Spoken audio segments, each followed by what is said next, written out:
আমি এই মুহূর্তে আছি আপনার লালবাগের যে বাগান বাড়ি সেখানে। এই যে ময়লাগুলো দেখা যাচ্ছে, দেখেন এই ময়লাগুলো প্রথমত আমাদের শরীর লাগে, শরীর তো ময়লা হয় সেটা একটা ধরাছোঁয়ার বাইরের বিষয়, কিন্তু এই ময়লাগুলো প্রতিনিয়ত অর্থাৎ 24 ঘন্টা এখানে গাড়ি চলে এবং 24 ঘন্টায় কিন্তু এই ধুলাগুলো আমাদের চোখে যায়।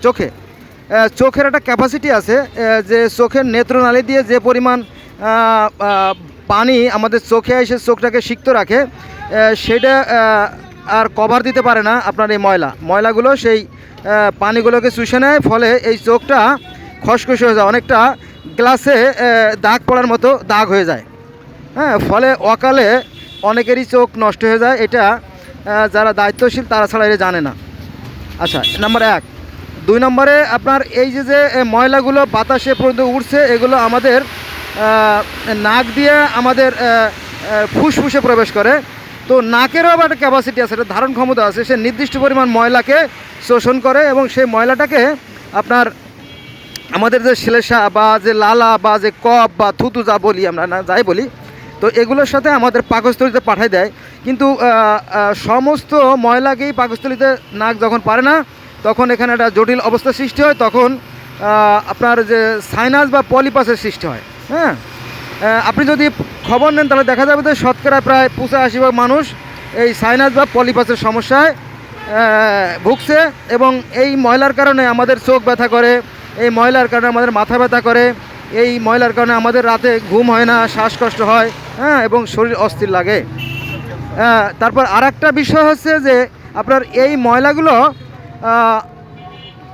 যখন আমাদের ফুসফুসের মধ্যে ঢোকে, আমাদের নাক দিয়ে মূলত নির্মল যে অক্সিজেন সেটা নেওয়ার কথা, কিন্তু ওই অক্সিজেনের সাথে যখন এই ময়লাগুলো ঢুকে যায় আমাদের ফুসফুসে, এই ফুসফুসে একটা ভাল্ব আছে, গোল গোল ভাল্ব আছে আপনার পটকার মতো বা বেলুনের মতো।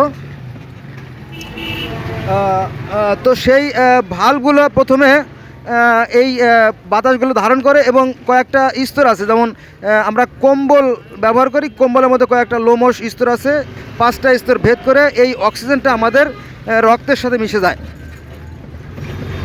কিন্তু অত্যন্ত পরিতাপের বিষয়, যখন এই সূক্ষ্ম ময়লাটা যখন আমাদের রক্তে প্রবেশ করে, তখন আমাদের রক্তে কিন্তু ক্যান্সার সৃষ্টি হয়। ক্যান্সার, আমার পাশে একটা ভাই বসা আছে, উনি ধারণা করছে আর কি। এটা আমরা জানি, অনেকেই জানি, কিন্তু বেশিরভাগ লোকে আমরা জানি না যে এর ভয়ঙ্কর পরিণতিটা কী। এই যে একজন পুশ-আপ করতেছে, এর মধ্যে শত শত লোক পুশ-আপ করে, এই ব্যাপারে আমি কথা বলবো, আমার সাথে থাকেন।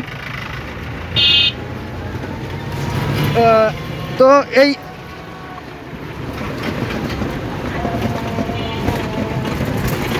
এক নারকীয় দৃশ্য।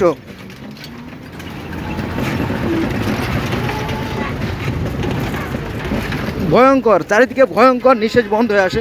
যেটা বলছিলাম যে এই 5-6টা লেয়ার ভেদ করে এই অক্সিজেনটা আমাদের রক্তের সাথে মিশে, এই রক্তের সাথে মিশে আবার এই যে আপনার বাতাসটা, এটা আমাদের আপ টু বটম অর্থাৎ মাথার তালু থেকে পার পাতা বন্ধু রক্তের সাথে পুরো শরীরে দৌড়দৌড়ি করে, এটা আমরা বুঝতে পারি না। তো সেক্ষেত্রে যদি এই বাতাসের সাথে ময়লা ঢুকে যায় তাহলে আমরা নানা ধরনের ক্ষতির সম্মুখীন। আর রক্তে যদি কোনো জীবাণু ঢুকে যায় তাহলে তার মৃত্যু অনেকটা নিশ্চিত বললে বাড়িয়ে বলা হবে না। গেল এক। তারপরে আমি পথে পুশ-আপ করতেছিল, এভাবে এখানে যারা সাধারণ মানুষ, যারা লেবারের কাজ করে বা অন্যান্য দৈনিক যে পরিশ্রম দেয়, এরা কিন্তু সাধারণ মানের মানুষ, এরা এখানে কিন্তু পুশ-আপ করে। দেখেন এইসব জায়গা যখন পুশ-আপ করে, তখন এখানে যে যে নোংরা যে ময়লা, এই ময়লার থেকে একটা পানি কিন্তু সিটে তার শরীরে লাগে, ফলে তাদের syphilis, gonorrhoea, herpes, chancroid, chlamydia, HIV/AIDS, hepatitis B, hepatitis C সহ যত মারাত্মক রোগ আছে তাদের শরীরে কিন্তু প্রবেশ করে। আর একবার হেপাটাইটিস C যদি তা কারো শরীরে প্রবেশ করে, তার নিশ্চিত মৃত্যু হয়তো 2 বছর পরে অথবা 5 বছর পরে, এরকম, তার বেশি না আর কি, সে মারা যায় নিশ্চিত, এটাও প্রমাণিত সত্য। বাথরুম দিতে হবে কে? আপনার নুনুর মাথায় প্লাস্টিকের বোতল তুলে দেন। হ্যাঁ হ্যাঁ হ্যাঁ, আমি তো বোতল আমি সাথে রাখছি তো। হ্যাঁ। বন্ধুরা, জাপানিরা আমি মাঝে মাঝে কথা বলি যে ধর্ম যদি থেকে থাকে জাপানিদের আছে। কারণ জাপানিরা মনে করে পানি থেকে সৃষ্টি সূচনা, তাই পানিকে তারা পবিত্র জ্ঞান করে, ফলে তারা পানিকে দূষিত করে না। সেখানে দেখবেন যে নালা, খানা খন্দক সব জায়গা মাছ আর মাছ। হ্যাঁ, তারা পানিকে পবিত্র জ্ঞান করে, পানিকে তারা দূষিত করে না। এবং তারা মনে করে এই মাটির নিঃশ্বাস থেকে আমাদের দেহ গঠিত হয়। হ্যাঁ, তো তারা মাটিকেও পবিত্র মনে করে, তারা মাটিকে দূষিত করে না। এবং বাতাস হচ্ছে আমাদের প্রাণ বায়ু পাত্তা, জানেন তো? হযরত আদম আলাইহিস সালামকে যখন সৃষ্টি করা হয় তখন তার ভিতরে এই প্রাণ বায়ুরূপ আত্মা ঢুকিয়ে দেওয়া হয়েছিল। হ্যাঁ, তো সেই নারকীয় দৃশ্য আর কি দেখেন। তো তারা সেই বাতাসটাকে পবিত্র জ্ঞান করে, আপনারা জানেন কিনা জানি না, তবে অনেকেই জানে যে জাপানিরা কিন্তু হর্ন ব্যবহার করে না, অর্থাৎ মানে শব্দ দূষণ করে না, যাতে মানুষের ক্ষতি না হয়, কানের কোনো ক্ষতি না হয়। ঠিক আছে? তো ধর্ম যদি থেকে থাকে জাপানিদের আছে, এবং তারা সুস্থ সুন্দর জীবনযাপন করে। হ্যাঁ, এবং তারা মনে করে যে আমরাই প্রকৃতির সন্তান, এই প্রকৃতি আমাদেরকে আর্দ্রতার মাধ্যমে সৃষ্টি করে, অর্থাৎ পানি আর সূর্যের তাপের মাধ্যমে যে আর্দ্রতা সৃষ্টি হয়, আর্দ্রতা থেকে সৃষ্টি হয়। আবার যখন ঝরা পাতার মতো যখন মানুষ বৃদ্ধ হয় তখন ঝরে যায়, আবার নতুন করে আবার তিনি সৃষ্টি করেন। ওই যে প্রাণবায়ুরূপ আত্মা রয়ে গেল ওখান থেকে আর কি, অনেকটা কিয়ামত বা পুনর্জন্মের মতোই আর কি, মানে তবে তার ব্যাখ্যা বিশ্লেষণটা ভিন্ন, এই আর কি বিষয়। তো তারা সহজে মরে না, তারা সুস্থ এবং নিরোগ জীবনযাপন করে। তো এক পর্যায়ে জীবনের প্রতি যখন বিতৃষ্ণা এসে যায় অনেকে, তখন সরকারের কাছে পারমিশন নেয় আত্মহত্যা করার।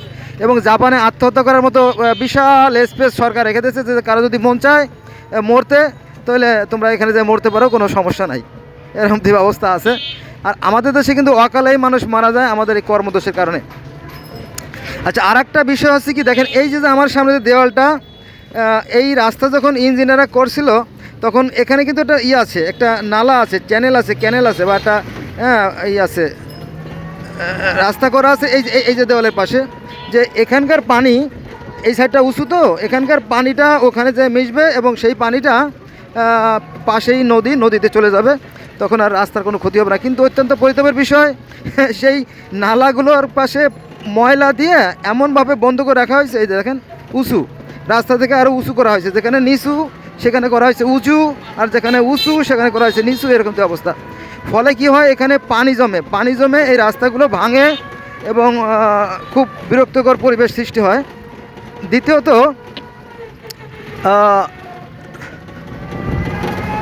এই রাস্তাগুলো অনেক জায়গায় খানাখন্দ হয়ে গেছে, দেখেন অবস্থা, এই দেখেন এই যে ভাঙ্গার এই যে রাস্তা। হ্যাঁ, এই যে এইগুলো কিন্তু ফাইবার, এগুলো আঁশ, এগুলো কাদা না, কাদা মনে করেন কাদা যদি শরীরে ঢুকে তাহলে সেটা গলে আবার সেটা ভ্যানিশ হয়ে যায়, কিন্তু এই ফাইবারগুলো যদি একবার ঢুকে শরীরের ভিতরে তাহলে সেটা কিন্তু খুব কষ্টকর। হ্যাঁ, এই যে ক্যান্সারের উৎপাদক। তো এই ময়লার কারণে আমাদের ঠান্ডা, কাশি, হাঁপানি, শ্বাসকষ্ট, যক্ষা বলেন, ক্যান্সার বলেন, আলসার বলেন, সব কিন্তু হচ্ছে। এখন সমাধান হচ্ছে কি, এগুলো কিন্তু খুব কঠিন কাজ ছিল না, এগুলো মনে করেন যে পরিষ্কার করে ফেলানো খুব একটা কষ্টসাধ্য ব্যাপার না, কিন্তু সেগুলো করা হয় না। বিশেষ করে সিটি কর্পোরেশনে দেখবেন যে অধিকাংশ হলো কি দুর্নীতির আঁকড়া সিটি কর্পোরেশনগুলোতে। দেখেন অবস্থা, এটা কিন্তু মিটফোর্ড হাসপাতালের সামনে আসছি, এরা সম্ভবত মিটফোর্ড হাসপাতালের ছাত্রী বা ডাক্তার, যাই হোক, এই অবস্থা দেখেন। এখানে ময়লার স্তূপ দেখেন, পাহাড় ময়লার। হ্যাঁ,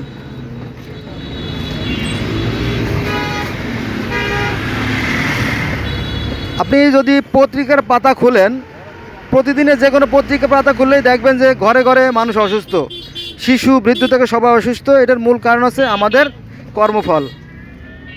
আল্লাহ পাক কোরআনে আগে থেকে সতর্ক দিয়েছে, মানুষ ঠিক তাই পায় যতটুকু সে অর্জন করে, যে যা অর্জন করবে তারই জন্য প্রত্যেকটা মানুষের আমল নাম তাআলার হার স্বরূপ।